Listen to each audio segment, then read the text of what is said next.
This week's first LinkedIn Lunatic is a very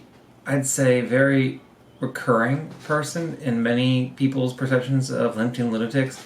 His name is Jonathan Tesser.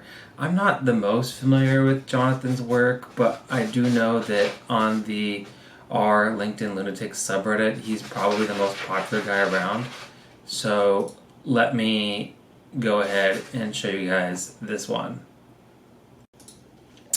So here we go. This one is, I'm on LinkedIn because it makes me feel powerful. People here respect me and listen to what I have to say.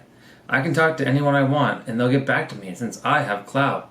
I can whine about stupid crap that most people would ignore in other realms of my life. And you know what? I'm cool with this. Because we all need something in our life that makes us feel powerful. It's a natural human thing to want. So found your power thing. Ain't no shame in wanting to feel wanted, heard, seen, and appreciated. Hashtag testimony. Hashtag emotional intelligence. Hashtag mental health. Hashtag power. Now this one isn't his worst one.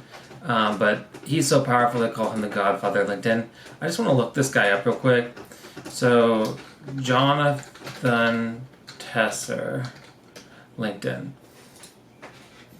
So, this is him.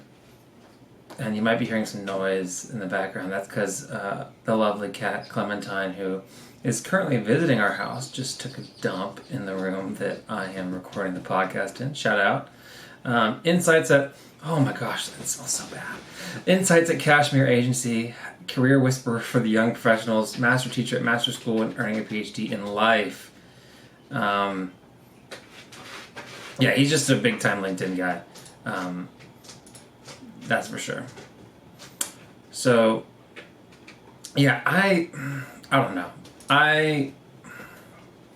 Not the biggest fan of this level of arrogance on LinkedIn. Come on, man. I mean, I get that this is his brand and whatever, but it's just...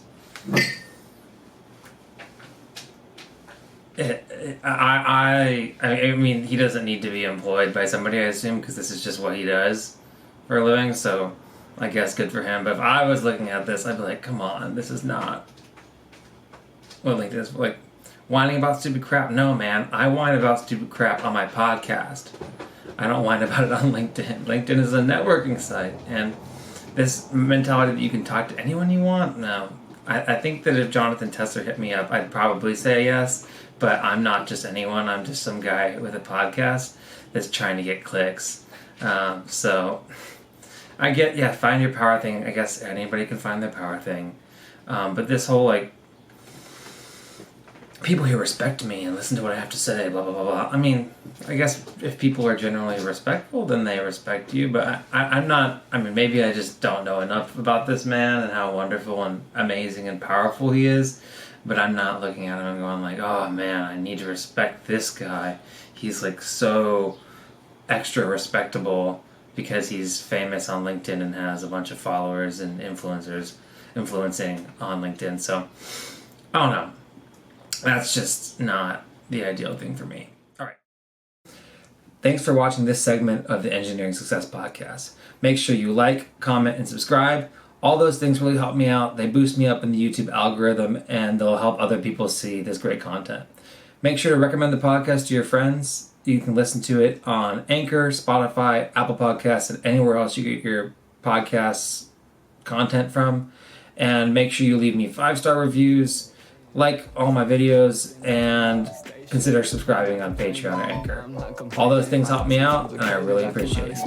Catch you in the next one. Never losing focus because I ain't chasing payments. Still playing in the basement while I'm working on arrangements. They heard the kid in 50 countries, thank God that's amazing. But I'd rather thank Spotify, they put me on the station.